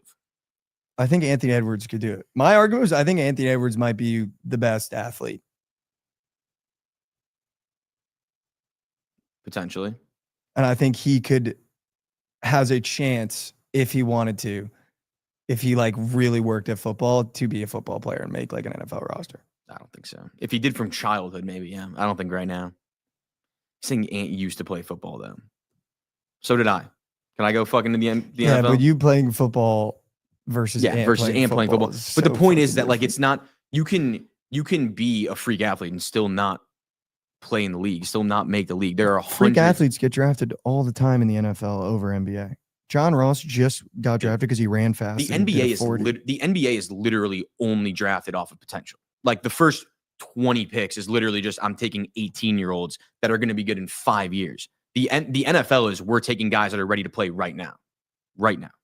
based off normally one trait. If it's not the quarterback, That's so wrong. if it's not the quarterback position, Dude, the NBA is literally drafted off of no traits. The fucking Rasheer, whatever the fuck that kid's name is, that kid sucks at basketball. He's just 7 feet tall and can dribble kind of. Ricochet, Rasheer, whatever the fuck his name Arian is. Smith gets drafted over the better wide receiver on Georgia because he's faster. Like Who's stuff the like better that. receiver? Dominic Lovett? Yeah, fucking dude, sucks. Dominic Lovett He does not sucks. suck. Yes, he does. dude. Dominic He's Lovett better than sucks. Arian Smith this I year. don't think so. For sure, dude. For sure. For sure. For sure. Yeah, The Rav. people- He the almost won people- Rookie of the Year when there's fucking literally Stephen Hawking's rolling around for Rookie of the Year. Dude. I mean, the rookie class this year was fucking Dude. terrible. That's just a fact. Dude. Stephen Castle averaged like 25 He did not towards average the end of the year. 25. I think there was this when they once- didn't have any. Once when they didn't Wemby have went out, anybody he was yet. averaging like 22. and Fox too. 22. But like, I mean, for a rookie class, pretty mid. yeah, I don't think Richard saying he's trash was fucking that's crazy. But But I'm saying before the draft, that dude was not a complete basketball player at all. They literally just draft them off of potential. That's all it is. Did you get drafted at wide receiver, like because you're athletic and fast? When you literally some guys cannot catch the ball and they go, okay, we'll just develop him catching the ball. Like you can't get drafted in the NBA if you can't shoot the ball and dribble and pass. You 100% can. 0%. Dude. 0%. Giannis Antetokounmpo, one of the best players of our generation, was literally drafted based on how athletic he was. That's it. Like, He couldn't dribble. Again, that's like a shoot. once in a lifetime generational Hall of Fame player that gets drafted like that. There's The so many. average Ben NBA Simmons, player- Zion Williamson Ben can't Simmons dribble. was fucking moose shit. He was the number 1 pick, but that's what I'm saying. Like, Moose. there's so many guys that Markelle Fultz Because you drafted can't just be athletic and pan out in the NBA. You have to put every tool together, or else Ben Simmons would be a fucking Hall of Famer. But wait, That's he the can't point. shoot the ball, so you're But that's completely the point, is removed. but you're saying that you have to shoot Because the ball. NBA is more, there's more nuance and finesse in the sport of the NBA because is you have to so- be able to do everything, or else Ben Simmons would dominate. Once DK Metcalf, once his athleticism leaves, he's out of the league. You're done. You're out of the league. Well, yeah, You're obviously. useless. That's how the In the NFL NBA, you works. can still affect the game when you're not athletic anymore because it takes more than just being athletic. The minute in the NFL your athleticism leaves and you're not a quarterback, you are useless in the NFL. Useless. Yes, probably. Useless. But what is that? Because you have to be able to do everything in the NBA. It's not just down to your athleticism because it's a harder That's sport. not true. You don't have It to be able to is, do everything dude. in Your the NBA. athleticism can make up for you not being as good at the sport in the NFL versus the NBA. For sure. You have to be a better athlete in the 100%. NFL. Yeah, you have to be a better athlete in the NFL. Because the sport of basketball is harder, that you can't just make up for being worse with athleticism, because once you get exposed for just being athletic, you're useless. I disagree. Useless, which is why it's harder. I don't think that's true. It is. I don't think that's true. 100%. I don't think that's true. 100%. You don't like. Yeah, you don't have to be the 100%. best athlete in the world to be in the What's up? NBA, but you have to be 6'5". What's up, For sure. Trent's peeping this too. Trent? What's harder to do? Go from the NBA to the NFL or from the NFL to the NBA? NBA to NFL or NFL to NBA? What's harder to do? Like, is it harder for an NBA player to play in the NFL or an NFL player to play in the NBA? Yeah. It's just not knowing ball. It's like, it's the surface level of wanting to go way harder, but when you actually start thinking about it, it's definitely harder for an NFL player to play in the NBA, like for sure. For sure. The sport of basketball is harder. I disagree. 100%. It's so much easier. In terms of what you have to do on the floor. It's so much easier, I think. For sure. I think the Well, complete that's where opposite. that's where we're on the wrong. Like, it's not even. Cone's Cake with Tier It's 1 just Sub which W one's Studio. harder to play. I think football's harder. You think basketball's harder. That's all it is. But I feel like the point we just made is why. In football, the minute your athleticism leaves, it's over. But that's why it's harder. because the sport because you relies only have- so much on you being athletic. But that's It's not true. That doesn't make it everything harder, else. though. That It's doesn't not make it about- harder. It's not about It athleticism. does not make it harder. It's not. dude. You have to be athletic to play in the NFL. It does It's not make it all harder. athleticism. I would say it's 95% of what's in your brain. It's more of a mental game than basketball is. 100%. Not even close, I don't know about that, dude. dude. You don't. More then of a mental game. It's more of a physical game. It's more physically demanding than It's basketball. both. It's Basketball, both. you have to be way smarter. It's both. No, you don't. You definitely do, Dude, dude. NFL receivers have to memorize 300 plays and then they install new plays every week. They literally have to memorize a million things. In the NBA, they go to a fucking timeout and they go, run this, run this. You go here, you go here. And on That's- defense, you could literally go from guarding a point guard to a center in one play. Yeah, but there's no thought. It's guard. If it It's was guard. just Play if defense. the game of basketball wasn't so open and a point guard only had to memorize the point guard position and a shooting guard only had to memorize the shooting guard position, you could make the exact same argument. But the game of basketball is so fluid that you have to be able to do everything.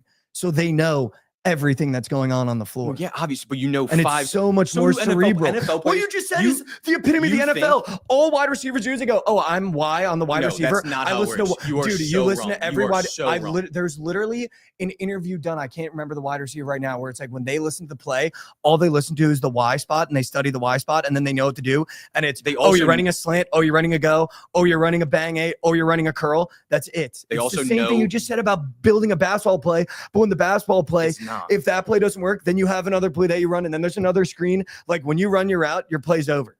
That's If not the how quarterback NFL doesn't works. get the ball out, like you just made the same thing. The NFL.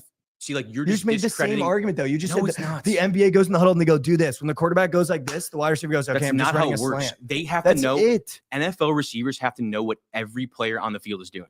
That's literally not true. I just watched an interview. I wish I could fucking remember what it is. He literally talks about how when he's in the play, he's listening just what the wide receiver is because he's just the wide receiver.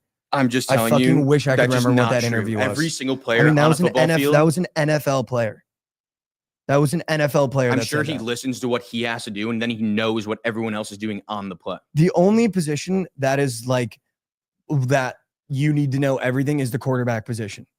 You can be a great NFL starting That's wide not receiver true. at the X position That's not and true. just know the X routes and get open. That's not true. 100%. That's not true. 100%. So on defense, a defensive tackle doesn't need to know what his 100%. linebacker's doing behind him.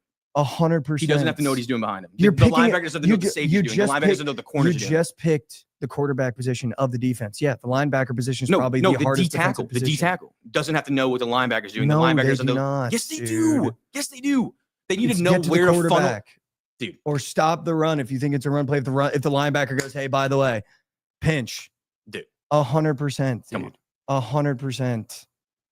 100%. That's just wrong. And you just did what all the football guys do. You thought talking louder just makes the point right. It doesn't. It doesn't. Well, just that just makes me It mad doesn't. because it literally makes no sense. But you saying you go in the NBA thing and they go like this, and then you know what to do off the play. That is every football player where they go, okay, Stephon Diggs, let me hear the play. Let me hear the play. Okay, I'm that position. I'm running a slant. This came off. I'm running a This go. came off of it being more of a mental game. Memorizing 300 plays, also getting new plays installed every week is much But it's harder to memorize. memorization versus cerebral. Like in the NBA, you have to be cerebral because things fall apart at a constant rate and it's constantly moving. NBA It's constantly the in NFL motion. doesn't. It's constantly in motion. So is the NFL. What are you talking You about? have time to actually watch a defense while you're on the bench and diagnose what they're doing. In the NBA, it's constant cerebral movement of they could be dropping coverage on a pick and roll, and then the next play they could be doing that. And you have seconds to diagnose. The You NFL can't just sit and watch. The NFL, they break the huddle with 12. My cam died. They break the huddle with 12 seconds left. They have 12 seconds to get up to the line, read the entire defense, make an audible, snap the ball. You need to know within 4 seconds what that audible is, what you're doing, what everyone else on the field's doing. It's so much harder. It's But so much what harder. they Let me do fix every this. play is what happens every single second of a basketball floor, whether they're switching, whether they're not switching. Like it's insanely cerebral. Either way, we're on opposite sides. And this is one of those arguments where no one's going to convince the other one that they're right, even though I know I'm right because the polls say so. I mean, you can do our Twitch poll, but I doubt, the opinions of the Twitch poll. Because you got a bunch of football guys in here, dude. That's it. That's it. That's it. Let's run the poll and then we'll fucking call it a day on that topic. I mean, that was 35 minutes. Where's the poll? This poll bears 0 in my head with this Twitch chat, by the way. But let's run the graphic and talk about some sports. Let's.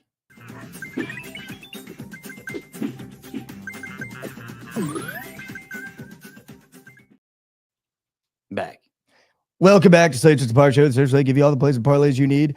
It is frustrating that in the second round of the NBA playoffs, we have 2 9-point spreads, but I feel like you can't make these spreads any shorter just because of the nature of these series.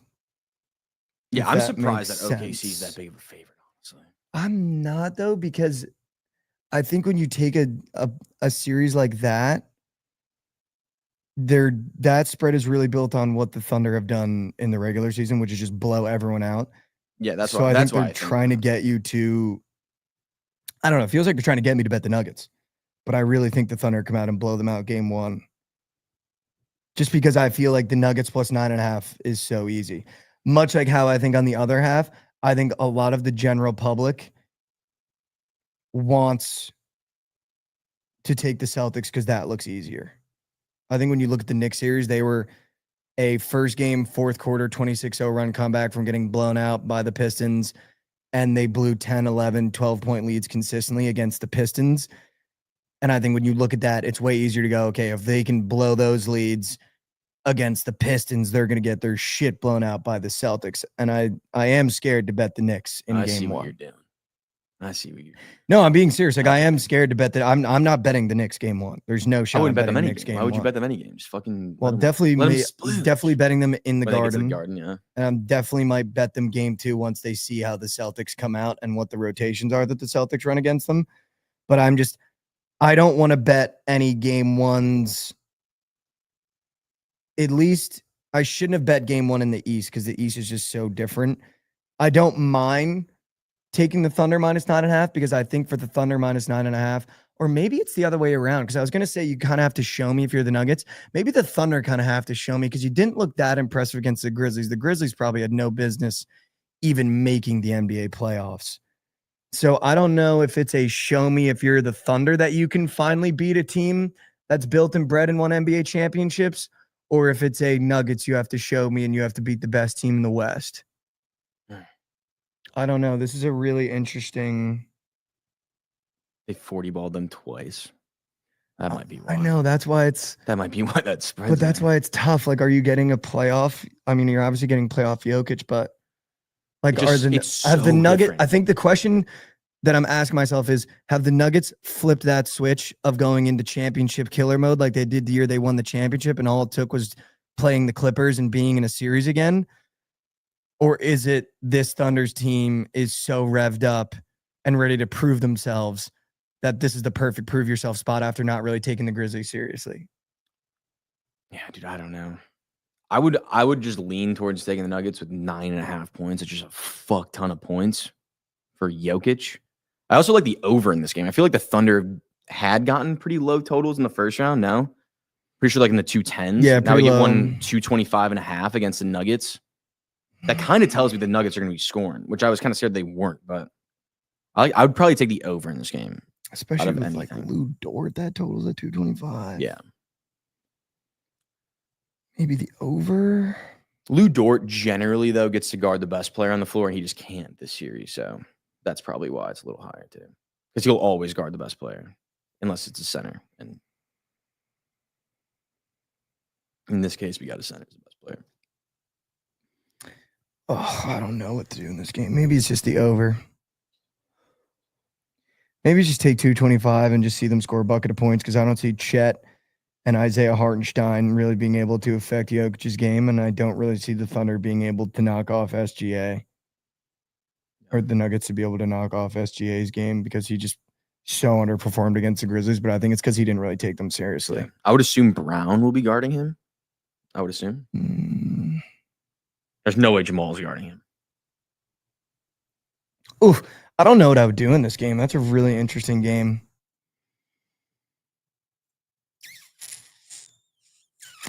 I think I'm going to take Thunder minus 9.5 in the over, just because I think this Thunder team, I think they're ready for this series for the first time in the 3 years that we've been told that this Thunder team is going to be here. Okay. So I think I'm going to go Thunder minus 9.5 in the over. Okay. I'm not going to bet the Knicks. I don't think taking either of the favorites was like an insane wager, but I'm not touching the Knicks. There's no way both of them are covering. No chance. I'm not touching the Knicks. Definitely not the first half, dude. We're either getting blown out in the first half or it's close all game. Moving to self-proclaimed baseball guys on the diamond. BJ Cheek just checking in. Steph, wait. Mike is 6'3". He can't guard Steph. I don't think anyone can guard Steph. Yeah, but I think that's where like the NBA is way harder, because you have to like also fit those, like Micah Parsons in an NBA game like could not, like you said, play defense. Like there's just no shot. But he can play defense as well as someone else. No. Micah Parsons guarding point guards in the NBA at 6'3" could not play defense as good as anyone else on an NBA floor. As good as Luka Doncic. 0% chance. Yeah. 0%.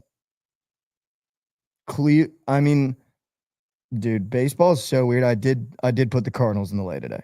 I'm trusting Michaelis, which is just never works out for me. But I took Michaelis today on the bump. Even though Nick just got 2 yesterday, but he didn't get the third with the Blues. Ugh. Took the Mets yesterday. They fucking sold my... I don't know what to do with baseball anymore, dude. Take the Cubs to it. Are they a wagon today? Yeah, they're minus 165 against the Giants. They're a wagon today. -1. I tweeted today about baseball because I'm trying to get the people to help me out with baseball. And like, I was told this weekend by a buddy that the Braves are looking kind of good again. And I said, quick question for my baseball bettors. Which teams are certified wagons? Cubs, ? Braves, ? Who's the perfect parlay piece today? And I love the guys that just get in here and they say, Braves, just donate me your bread, bro. Like, you didn't give me the parlay piece today. The question was so obvious of The Braves had a question mark next to their name. They didn't have a period. It wasn't a Yeah, statement. it It was a wasn't question. The Braves. Yeah, was like the I just Braves? can't stand people like that. Like if I'm asking for some help, maybe just help me out. Some of the comments under the tweet were the Reds are an opposite of a wagon, potential free fade spot. The Reds are playing the Braves today. Okay. It's been the Cubs all year. Ain't no such thing as a certified wagon in May. You ride long enough, every team turns in. That said, Braves at home feels like Social Security, but don't call it a lock. Call it a high trust emotional risk investment. So people like the Braves today. That sounds like a Chad GPT. Which fucking team bad is playing idea. the Rockies? The Rockies are playing no one. They don't Seth God with tier 1 sub 4 months straight. Go. Let's freaking go, dude. Right now, it's the Cubs, especially at home against the Giants. Boyd will carve them up. Athletics. Today, I'd say Dodgers -1.5 or Mariners. The Dodgers scare That's me, scary, dude. Also, why are they not -300 in that game? The fucking Marlins suck. Cubs are the best team in baseball. Maybe I'll swap out the Cardinals for the Cubs. Okay. Let's swap out the Cardinals for the Cardinals have been really hot. Cubs lost yesterday, so I they're like in a them bounce coming back off a loss. spot. Plus 302. Right now, it's all the lay at the end. Royals are not losing. The Royals are playing the White Sox, but I'm not trusting a -230 Royals, dude. I feel like they haven't been that good this year, correct? The Royals, Yeah. they've been fine. Royals -1.5 at -115 is def getting added to one of my slips today. Okay, so it feels like the consensus is whoever's playing the White Sox, whoever's playing the Rockies, and then and then the Cubs and the Braves today. Yeah. Is what I'm getting. I kind of like the D-backs too today. I don't mind going Cubs. I like the D-backs. I could go Cubs. Yeah, the Cubs are winning. I could go Cubs. -170. That's not that bad. I think we smack them though. Like you could take the 1.5. I think because we scored 0 runs yesterday. Like we're putting up 6 minimum, and I think Boyd actually shoved. So Okay, I don't hate that. I don't hate that at all. the Actually. total 7.5, and we scored 0 runs yesterday. Oh, maybe Cubs team total. Yeah, that could be 3.5 potentially. Is it at 4. threes? It's either 3.5. If it's 3.5, I'm let me see. taking out some No, some it L might not be words, because we're favorite. some loanage. We're a decent favorite, so it might not be. 4.5. I still don't hate. Let's see. Team totes 3.5 -145. That's a mortgage play. Yeah. That's an actual. And the mortgage Giants play. under 3.5 is -145. Okay, I'm gonna switch in the lay to Cubs team total Okay. Yeah, their team total pretty. because it gives me better odds. I'd rather if I Gives think you they're gonna 20 win by a cents, lot, yeah. might as well take -145 versus -170 to win the game. Because the Cubs score more than three runs, they're winning that game. Yeah. All right, dude. I'm trying to dial in on playoff hockey. I feel like I kind of not know what I'm talking about, but know what's going on. I want to take the Leafs at home so bad, dude. The Dogs at home. I want to take the Leafs at. I just feel like that's so disrespectful. I just feel like that's. I mean, I don't know shit about this, but like, Does that either tell it's you? pretty telling that. Yeah, it just tells me that Florida's winning because you know the public's going to be on the Leafs regardless. And Richie's on them. Is that bad? I don't know. I don't know if that's bad. It's a joke. Is Rich, you been dialed, dude? I don't know. Is it telling or is it disrespectful? Because I feel like It could be both. But can you make the Panthers dogs after what they did to the Lightning? Is my question. Whereas I feel like the Leafs probably had a little harder of a series. I think they would make them dog. I think they would if they thought they were deserving of being dogs. I just do. I mean, this Leafs team has a better record, better organization. I mean, not better. Definitely not organization. organization. That's but one of the I guess worst. better name, bigger name, and they're at home and they're dogs. I kind of think it's It could be the freest bet of all time, just taking them plus Chicky, but I don't know. I kind of agreed with Spain NPR in the Twitch chat. I feel like this is a perfect. The Leafs start hot, go up 1-0, and everyone goes, "Oh my god!" and then they lose 4 straight. Yeah, they could. That could happen. Like, doesn't that reek? Yeah, I just don't Of know just like shit so about. classic Yeah, Toronto. I just know shit about this, so I'm not gonna like be like, "Oh, the fucking Panthers are for sure beating the Leafs," but that line just tells me that they're probably gonna. I think I'm gonna go Leafs, dude. Could just take the over too. It's even money, 5.5. Oh, I'm seeing -102. Same shit. I could see this game going over. I think I'm going to take the Leafs. I think I'm going to take the Leafs. I have the Leafs clicked right now for the lay. I think I'm going to take the Leafs, and I think I'm just going to trust because I just one gut feeling plum play Leafs. 2, I think it'd be so classic for them to start the series hot and then just the wheels come off in historic fashion. Like Austin Matthews, after not scoring in 5 games, finally scores in game 6 or game 7, whatever it was, and then comes out and scores again. And they go, oh my God, the Leafs are figuring it out. And then he doesn't score for the rest of the series and they get sent home. Yeah. And I mean, Panthers, I wouldn't be surprised if anything happened in this game, honestly. yeah, that's true too. I also wouldn't be shocked Toronto if the wins, Panthers won 4. not surprised. Panthers win by 50. Yeah, I'm not surprised. Yeah, literally 50. I wouldn't be shocked at all. PODs before we go to prize picks. I think I'm going to go Cubs team total. Okay. Or was that going to be yours? No, I don't want I'm to take that from I'm you not gonna because that take was kind that. of your play. I was going to stay away from the Cubs because I've been on them too much. Okay. I'm going to stay away from them. You didn't get to circle the wagons on that A's bet. Shout out. I did not, but that was. That was gas. I'm going to go. Are you I'm going going to go Diamond? with the Diamondbacks money okay. line. I like them at home today. I like that Short too. favorite against the Mets. The The Mets have been. They were rolling. Now I think they're going to hit a little slump right here. Over the day. Over of day. We could do that Nuggets game. Yeah, we can do that. We could do that Nuggets We can do that. game. We could do that. Let's do that. 225.5. 225. Yep. That's a diversified POD sheet. That right is. there. That is. I can't believe you have the Cubs. You don't like it? No, I love it. Should I change the team? No, I love tote? it. I love it. Okay. Dude, I'm not a Cubs hater. I'm in on the Cubs this year. I think it'd be fun if we got a little. Oh, yeah. I think it'd be fun if we got a run out of the Cubs. We're going to run. I think it'd be We're good going to at least a little playoffs. That's for sure. That's for damn sure. with the what do they say? Not Fly the W. to fly the W. That's it. And then Fly what's the W. Pirates is hang the The Jolly Roger, whatever the fuck that shit is. hang the jolly, Just fake.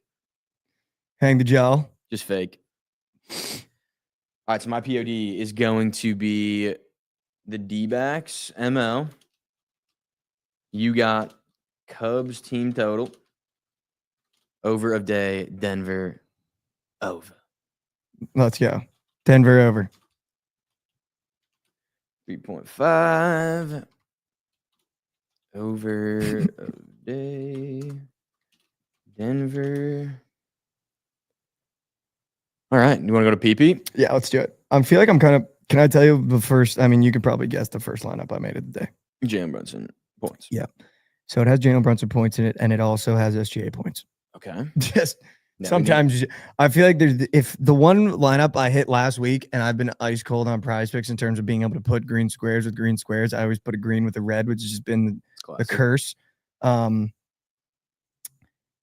Is just sometimes keeping it simple. And I'm just going to try to keep it simple with Jalen and SGA because I feel like SGA game 1 against a really good Nuggets team. You go ahead and get to the free throw line, Young Bull, and Jalen Brunson. You're literally our only hope. So, please. Yeah, let's. And Jalen Brunson away from home too. I feel like is a wagon with the points. Yeah, I know you've seen that video, but I saw. What's that dude's name from Villanova? His old coach. Jay Wright. Yeah, talking about how I he didn't needs see to that. be the guy. How Jalen Brunson came to Villanova and kind of took a backseat to it was Archidiakono, I think at the time, was there Mhm. before him. And he was kind of the second guy, and he didn't really fit in.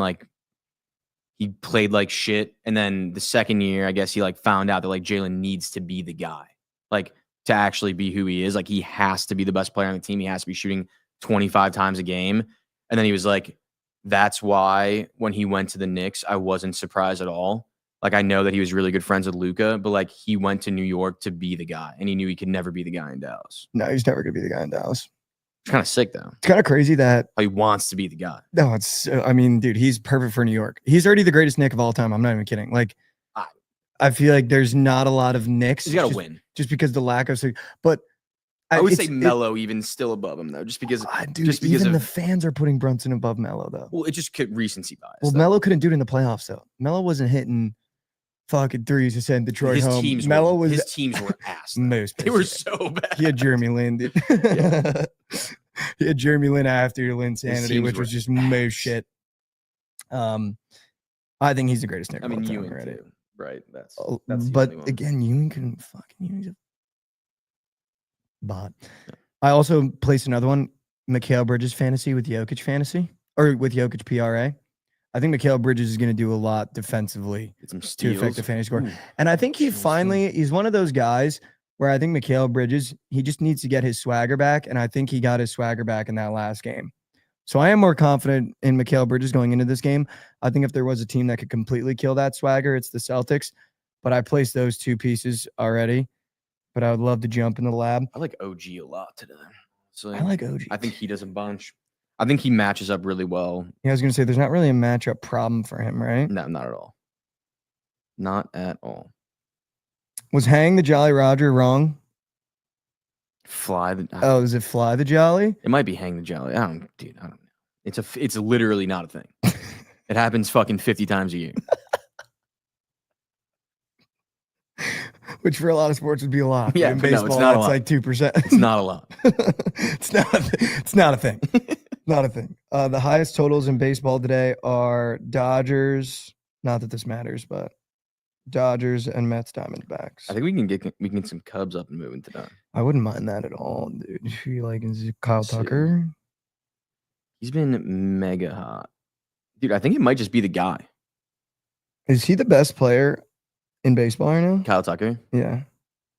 He's up there. He's probably not the best. PCA low-key's better than him this year. Arguments to be had. I mean, dude, our lineup is just so good. Dude, I think it might be back to the well with fucking Ian Happ. Is it Happ Day? I mean, dude, he hits in front of Tucker, just like he gets on base. He gets a hit. Fucking Tucker drives him in like half the time. And it's Ched Bing. Yeah.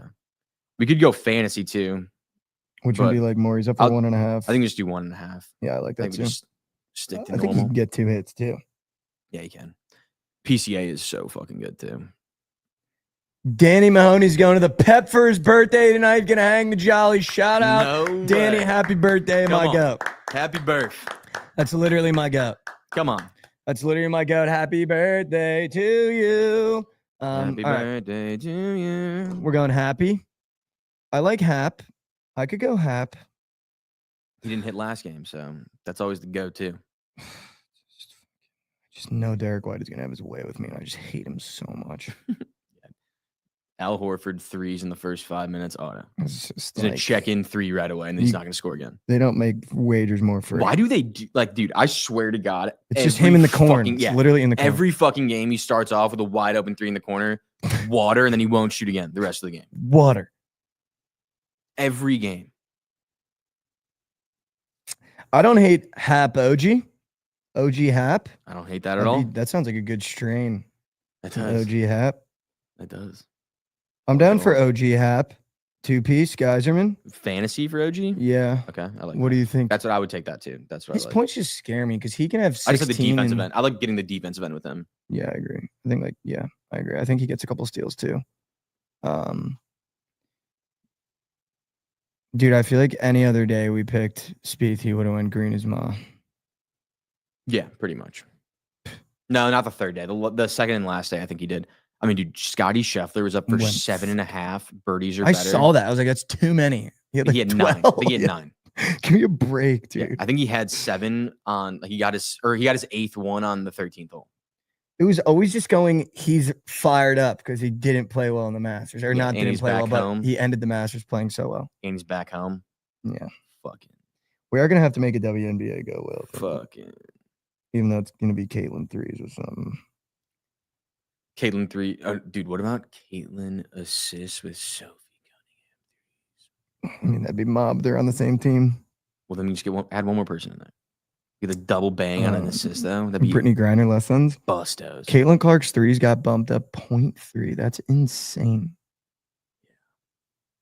Dude, I want to nuke them to win the championship. Me, like, dude. They're fucking good. Like I they're an wanna actual drop- team I now. Like, they're wanna- actually good. I want to drop like a rack. It's not, I mean, you drop the rack on fucking Debo touchdown. I feel like you can. Yeah, but drop a that's rack on it's. I rarely do racks. 500 on A's team total has me sweating. If I had a rack on the Fever to win the WNBA, I think if they didn't end up playing well, it would make me not like Caitlin, and that puts me in a weird spot. Because now I fucking hate Debo Samuel and I fucking hate Hollywood Brown. Yeah. I hate both of them. And you hate Lamar now. I mean, Lamar's just fucking. I don't know how people like him anymore. He's He's done sick, nothing dude. meaningful No, other he's than cool, though. win Lamar's a cool. solo award. That's true. That is true.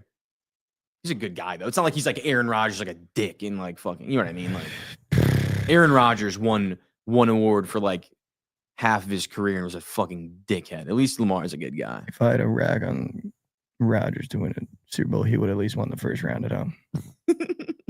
I don't know about that. I think it's crazy that rookie Paige Buecher is up for 15. I don't think she averages 15 in a rookie year.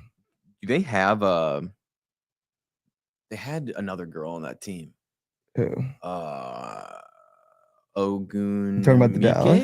Yeah, I forget how to say her name. One of the, it's like a super long last name. It starts with an O.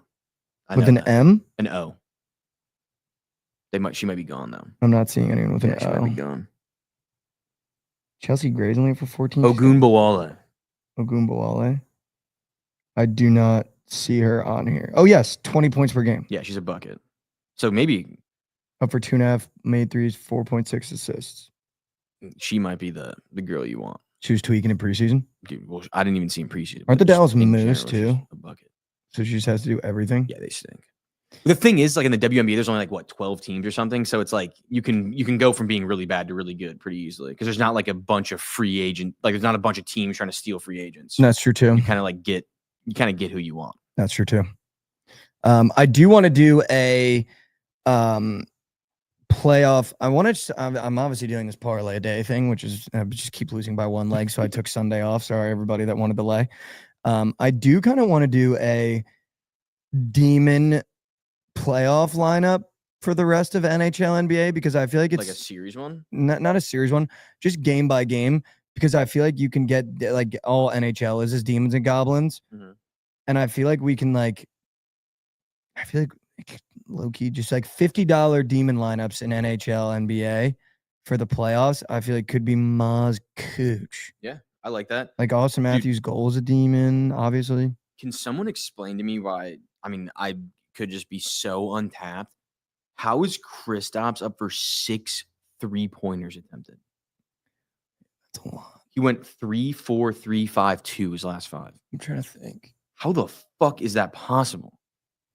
I know the Knicks 3-point defense is not that good, 6. but that's a lot. Yeah. I also kind of want to take Jalen Brunson more than 7 2-pointers made. He just lives in the paint too.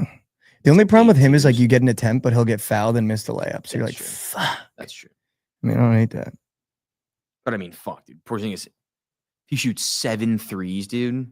I mean, that's absurd, by the way. Yeah. We could go Maz, Cooch, Matthews goal back-to-back games, Can I give?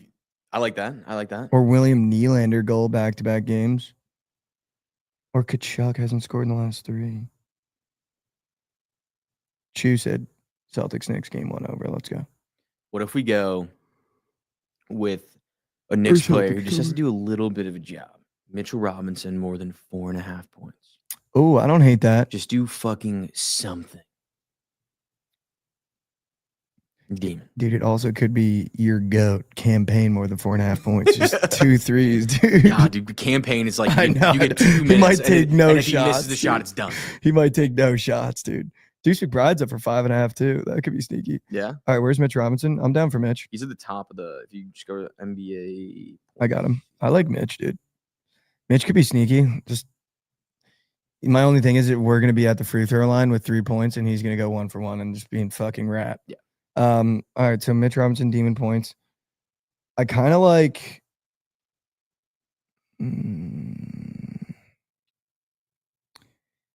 I feel like if I'm betting on the Leafs, it's got to be either Nylander or. It's Nylander, Marner, or Matthews. Who would you be more comfortable taking? Marner. Over 2.5 SOGs. He hasn't done that. Yeah, I mean, he's not. The only thing he's up for is a demon goal, and he hasn't scored in the last 5. we could go Marner. It's God. Never mind. I was gonna say point. 1.5 demon point. He's up for 1.5 demon point. I don't know. You pick that one. I like Marner though. I think I'm going to go Nylander Demon 1.5 points. Okay. I feel like that feels good. That's fine. I fucking know nothing. After having 3 in the last game 7. Okay. I like that. I like. All right, Mitch Robinson Demon points. If you guys want the Deems, and Nylander 1.5 Deem. Dude, what's up? Florida might be auto. Go look at the goalie saves. All right, let me check. Should have taken just Kachuk goal. I'm a fucking How idiot. the fuck is Bob only up for 22.5 saves? Bob. You might get That's so low though. might get smoked. That's so low. You might let up 9. No, I'm just kidding. No, that probably tells you the Leafs are gonna get fucked in the street, which is tough. Maybe I it's guess just the other series are like that too, but the other teams are like massive favorites. maybe it's just Kachuk hits Demon. I Just like lay hits. the I would bomb. rather take hits than I'm not SOGs, even- honestly. He's not even up. Shit. They don't have Demon hits for anybody. Shout It's out. all normal squares, which I guess is pretty nice for hockey when you think about how many fucking demons and goblins is just surrounded. Ovi's up for 3.5 hits tomorrow. Wow. Sure. That's going to be a fun series we didn't get to talk about a lot. Yeah. You know what we got to do before we get out of here? But We got to give him our Champions League play for the day. oh yeah, what's the that's Champions League play? That's Yeah, tomorrow. tomorrow. Inter Barcelona leg 2. Over. I hope it's 1-0 Inter. I hope people start catching on that every time we do a Champions League play, I'm just gonna take the over. Yeah, every Like two, I just over ha- 2.5. like, Oh, it's yeah. 3.5. I'll take the over 2. Yes, got to take the over 3.5. Yeah, we showed the painted logo. We did share the painted logo. Shout out. All right, Josh, that'll do it. First We good? episode in the books in the news too. I can't wait till my setup is completed and ready to rock. Be done next week. It's gonna be horn. It's gonna be Horn. horny. Horn. All right, Josh. All right, Say goodbye to the people. we'll be people. Let's go Cubs. Fly the W. Fuck the Jolly. Fuck the Fuck the Jolly. Jolly. Fuck the Jolly. Hang the Jolly. Fucking no. It's just not a thing. it's just not a thing. All right, Chad, welcome back to the end of the episode with a little bit of what we like to call Mikey Core. I think I just want to reiterate something that I've definitely talked about before on the show. And it's this quote that goes, "Don't take it so seriously because you don't make it out alive." And I think that idea of something I'm really trying to embrace, of just relaxing and taking moments as they come, and taking your moments by your moments and trying to relax. I think we live life with a very rigid, I need to get things done now. They need to happen now. Everything that I want it now, without realizing that people that have enjoyed their life and lived freely, people that have enjoyed their life and lived rigidly, people that haven't enjoyed their life, people that have, nobody makes it out of this game alive. You don't live any longer by stressing every single day. If anything, you live a little bit shorter. So I think something I'm trying to embrace is just stop taking everything so seriously, because as morbid as it sounds, you're not going to make it out alive.